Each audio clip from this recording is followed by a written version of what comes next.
तो दोस्तों आज बात करते हैं कक्षा 10 के विज्ञान विषय की। मानव का श्वसन तंत्र।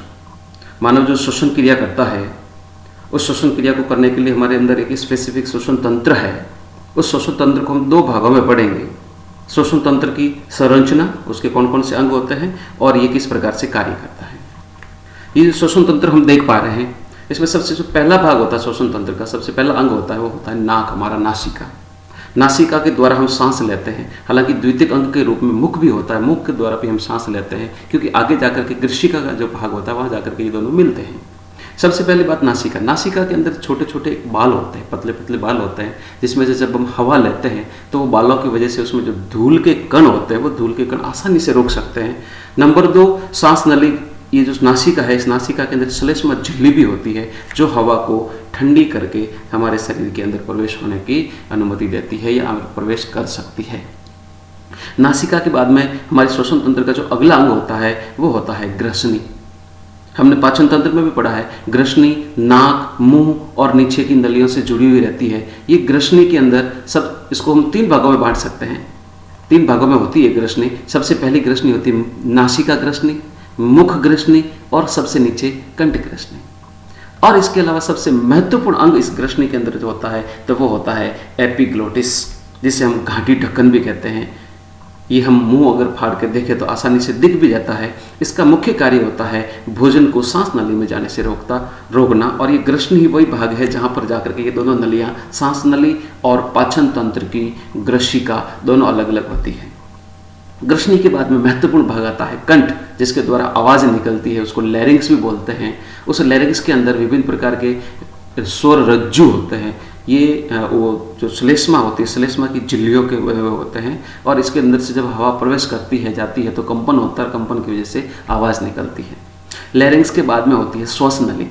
ये जो सांस नली है, ये सांस नली हमारे ग्रसनी से होती हुई आगे फेफड़ों में जाती है। ये सांस नली आगे जाकर के फेफड़ों में 2 भागों में बढ़ जाती है, जो द्वितीयक या जिसको श्वसनी कहते हैं। ये श्वसनी आगे जाकर के द्वितीय श्वसनियों में खुल जाती है।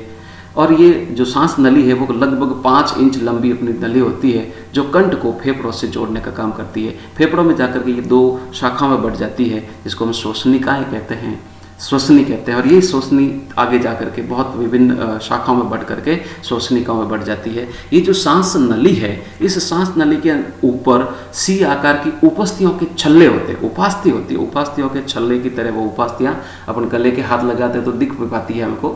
तो ये इस तरह से हमारी जो है सांस नली इससे घिरी हुई रहती है।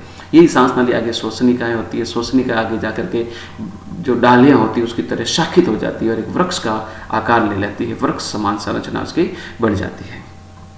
और हरेक जो श्वसनिका है वो हरेक श्वसनिका जाकर के अंत में एक छोटी छोटी अंगूर के गुस्सों के समान कुपिका होती है। हर श्वसनिका एक कुपिका में खुलती है। ये कुपिका जो हम देख पा रहे हैं, जिसके ऊपर लाल और नीले रंग की जो नलियाँ हैं, ये शिराएँ और धमनियाँ हैं। हर कुपिका के अंदर तक हवा जाती है, हम जो सांस लेते हैं वो, और वहाँ पर गैसों का आदान प्रदान होता है। हम क्रियाविधि में इसके बारे में पढ़ेंगे। अगला अंग होता है हमारा फेफड़ा। फेफड़े जो है, फेफड़े हल्के पीले रंग के लचीले कोमल भाग होते हैं और असंख्य उसके अंदर वाहिनियाँ, वाहिकाएँ, कुपिकाएँ, श्वसनिकाएँ वगैरह होती है। बायां फेफड़ा होता है वो 2 भागों में, जबकि दायां फेफड़ा जो है वो 3 भागों में बटा हुआ होता है। स्पंजी ऊतक से ये जो फेफड़े होते हैं वो बने हुए होते हैं। और इस फेफड़ों के अंदर हमने भी देखा जो कुपिकाएँ हैं, इस कुपिकाओं की संख्या करीब करीब 30 मिलियन कुपिकाओं के आसपास इसकी संख्या होती है। बहुत ही महत्वपूर्ण अंग होता है फेफड़ा।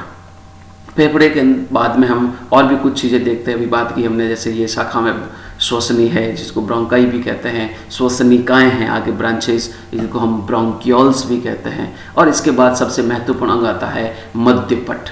हम जो सांस अंदर खींचते हैं उसको खींचने के लिए अगर हम कहें ये जो प्रेशर अंदर की तरफ खींचने वाला वैक्यूम क्लीनर जिसके हम यूज करते हैं, इसी तरह से जो अंदर वैक्यूम बढ़ाने का जो काम करता है वो होता है मध्यपट। ये एक मासल हिस्सा होता है, जैसे आप देख पा रहे हैं ये पूरा हिस्सा है। ये पूरे शरीर को वैक्यूम बना करके ये मध्यपट हमारे सांस लेने करने में ये जब टाइट होता है तो हम सांस अंदर खींचते हैं। तो इस प्रकार से होने से ये जो मध्यपट है सांस लेने में सबसे महत्वपूर्ण भूमिका निभाता है। तो ये हमारा जो श्वसन तंत्र है, इस श्वसन तंत्र के कुछ अंग थे, उसको हम स्थिति के रूप में भी देखें तो ये हम देख पा रहे हैं, ये कंठ है, कंठ के बाद में ये इसकी श्वास नली है, ये दोनों फेफड़े हैं, और फेफड़े के नीचे ये जो दिख रहा है भूरे भूरे रंग का, ये है लीवर, लीवर के ऊपर ये फेफड़ा है, और ये हमारा जो है वो आमाशय है। इस तरह से इसकी स्थिति होती है। तो ये लगभग संरचना आप लोगों की समझ में आई होगी, अच्छे से आपने पढ़ा होगा। धन्यवाद।